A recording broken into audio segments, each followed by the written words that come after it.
It's over for EVs. The biggest EV market crash of your lifetime has just begun, leaving all the EV makers in shock and disbelief. With more than $5 billion in losses, thousands of EVs rotting in dealer lots, a deadly fire risk that I'll tell you about, the EV market is seeing a record-breaking collapse. Ford, GM, Toyota, even Tesla, all the automakers are dying as the public goes against EVs. But why are dealers not able to sell these freaking EVs? Are EVs a scam? And what's this deadly risk the political leaders have been hiding from you? Here's something I thought I'd never say. EVs are not the future. The common man is going against EVs due to massive reliability issues and deadly flaws that were hidden by the political leaders. This is what exactly happened. The EV market is crashing and it's an absolute mess out there. Picture this, EV graveyards with over 94,000 unsold cars, dealers running away from EVs, and the government pumping billions into the market, but people just aren't buying. It's like the whole world has suddenly realized that EVs might not be the golden ticket they were made out to be.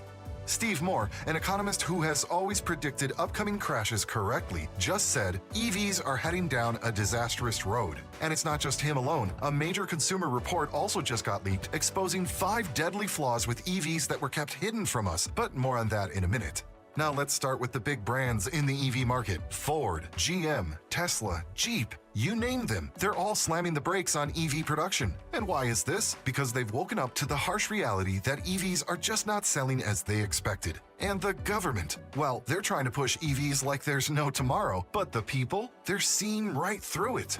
Here's the situation.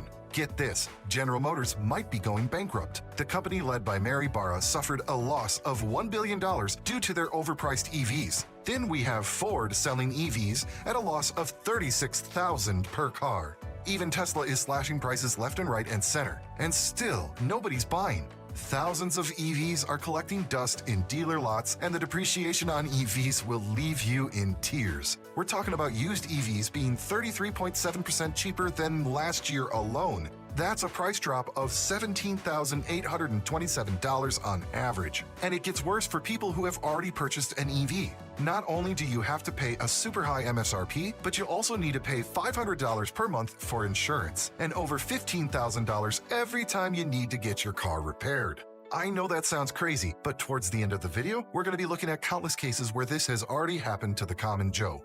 Now, let's talk numbers. Used EV sales are down by 30% this year, and new EVs are taking twice as long to sell as regular cars. What are the reasons? High prices, poor range, and a lackluster charging infrastructure. The winter season has made things even worse. EVs are left to rot in parking lots as people struggle to find a working charging station.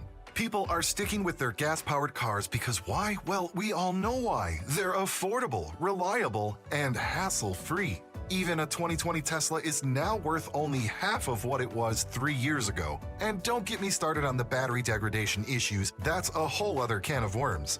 The government knew this was going to happen and they continued to push out strict emission norms for EVs anyway. Joe Biden wants to ban gas cars, and to do this, he has launched these crazy emissions norms that can only be met if companies sell EVs in big numbers. And to fool us into thinking EVs are worth buying, he then introduced tax incentives up to $7,500 per car. But at the time, the interest rates on car financing also increased. Does that sound like a coincidence to you? And what if I told you buying more EVs is going to help China more than the US? Donald Trump exposed this grim reality where over 80% of the raw materials required for EV batteries are supplied to us by China. He literally said, and I quote, "I will stop the EV madness if I'm elected again. People should be given a choice to pick their car," end quote. Ford literally killed off production of their best-selling pickup truck, the F-150 Lightning, while GM and Honda withdrew their plan to build EVs for under $30,000. Mary Barra said she's facing pressure from the outside and thinks cheaper EVs under $30K will not be profitable. So what's the bottom line for you and me? If you're thinking about getting an EV, you might want to hit the brakes and wait it out. The market's in absolute chaos, and it's only going to get worse before it gets better. Now let's talk about the deadly flaws exposed in a recent consumer report. I promise you, the third one's going to leave you surprised. First off, let's talk reliability, or should I say, the lack of it. According to Consumer Reports, EVs have a whopping 80% more problems compared to their gas-powered cousins. Yes, you heard that right, 80%! We're talking issues with batteries, charging systems, and even those sleek body panels that were supposed to make you look cool. But wait, it gets crazier. Plug-in hybrids are like the soap operas of cars, with almost 150% more drama than regular cars. It's like they've got an identity crisis, can't decide if they're electric or gas, so they just break down instead.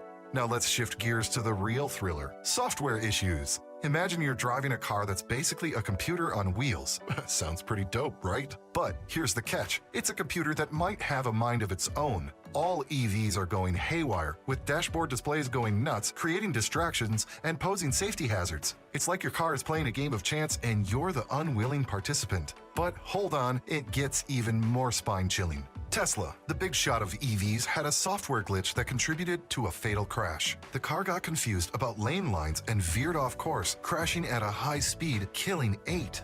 You might have heard companies claiming EVs can do 300 to 400, even 500 miles on a single charge, but the reality is far from this. You see, the range they mention is in ideal conditions, and in the real world, you're only gonna get half that. And when winter hits, your car's range is going to drop by 30%. And don't even get me started on the poor charging infrastructure. Every 2 in 5 of the chargers are malfunctioning, while the ones that do work are always overcrowded. And what happens when these EVs are abandoned? It's an environmental nightmare. Each battery is packed with valuable materials like nickel, lithium, and cobalt, essential for the EV industry's sustainability. But when these cars are ditched, it undermines their environmental benefits and adds to the waste problem.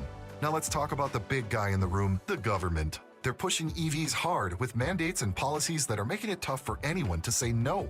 The Biden administration's message is clear: make EVs or face the consequences, Jack. But here's the catch: the prices are sky high. People are being trapped into expensive monthly payments, and dealers are fed up. Over 4,000 of them have banded together to send a fiery letter to President Biden telling him to slow down and stop forcing EVs on the public. And if that's not enough to make you think twice, let's talk about EV insurance. It's through the roof. We're talking premiums as high as $6,000 a year. A minor scratch on an EV's battery can turn a $1,000 repair into a $15,000 nightmare. Insurance companies are demanding complete battery replacements for even the slightest damage, and it's hitting EV owners where it hurts, their wallets. There have been cases where people were quoted $50,000 just because their car got a scratch on the battery. In the midst of all this, President Biden's going full steam ahead with his EV mandates. Federal employees are now being told to travel only in EVs. It's part of his plan to cut emissions, but it's also forcing a major shift in the auto industry.